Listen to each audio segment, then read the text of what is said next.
পেঁয়াজ নিয়ে কারসাজি যেন শেষই হয় না। সরবরাহ সংকটের অজুহাতে পেঁয়াজের দাম এক সপ্তাহে বেড়েছে কেজিতে ৩৫ টাকা পর্যন্ত। এটাকে ব্যবসায়ীদের সৃষ্ট কৃত্রিম সংকট বলছেন খুচরা বিক্রেতারা। এর সাথে একমত কৃষি উপদেষ্টা নিজেও। বলেন, পেঁয়াজের দাম নিয়ে কারসাজি করা চক্রটিকে খুঁজে বের করা হবে। বাজার নিয়ন্ত্রণে আমদানির সিদ্ধান্ত হয়েছে বলেও জানান তিনি। একদিকে পেঁয়াজের জন্য বছরের শেষ মৌসুম, অন্যদিকে স্বল্পমেয়াদী নতুন পেঁয়াজ ঘরে তোলার সময়, আর এটাকেই কাজে লাগিয়েছে ব্যবসায়ী চক্র।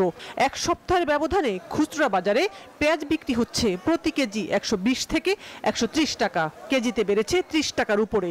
দেশের বিভিন্ন বাজার ঘুরে এমন চিত্রই দেখা গেছে। পেঁয়াজ সিন্ডিকেটের ফল বলছেন ক্রেতারা। ওরা বলে বাজার বেশি, আর কোথার থেকে বেশি বাজার এটা ওরাই জানে, আমরা জানি না। হঠাৎ করে বেড়ে যাচ্ছে, ঠিক আছে, কোনো মনিটরিং হচ্ছে না। তবে বাজারে পেঁয়াজের দাম বাড়ার ফলে সরকারের আমদানির সিদ্ধান্তে ক্ষুব্ধ কৃষকরা।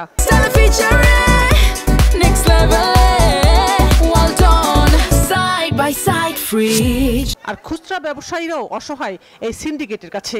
এলসি আসার কথা শুনেই মানে হাটের এমন অবস্থা যে কৃষকরা আসলে তো শেষ। 5 বিঘে পেঁয়াজ লাগাইছি, 5 লাখ টাকা খরচ, আর বেচতেছি 2500। আমার চাহিদা বেশি, আসতেছে কম, এই জন্য মনে করেন পেঁয়াজের বাজার পুরোপুরি সিজন লেগে যাবে, তখন এই পেঁয়াজ আর খাবে না, ওইটাই খাবে, আর তখন দাম কমে যাবে। তবে এ ব্যাপারে অত্যন্ত কঠোর কৃষি ও স্বরাষ্ট্র উপদেষ্টা জাহাঙ্গীর আলম চৌধুরী। মন্ত্রণালয় বৈঠক শেষে তিনি জানান, বাজার নিয়ন্ত্রণে পেঁয়াজ আমদানির অনুমতি দেওয়া হয়েছে। কারসাজি চক্রকে খুঁজে বের করা হবে। কৃষি কর্মকর্তারা জড়িত থাকলে ছাড় নেই বলেও হুঁশিয়ারি দেন তিনি।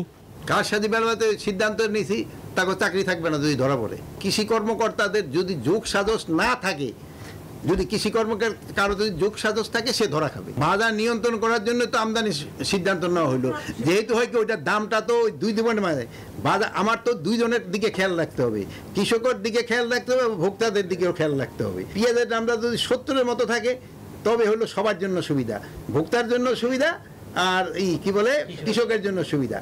আলু চাষিদের ভর্তুকি দেওয়ার চিন্তা ভাবনা করছে সরকার, জানান কৃষি উপদেষ্টা। আমরা আরো 100 দেওয়ার চেষ্টা। সানাজি ইয়াসমিন, নিউজ 24, ঢাকা।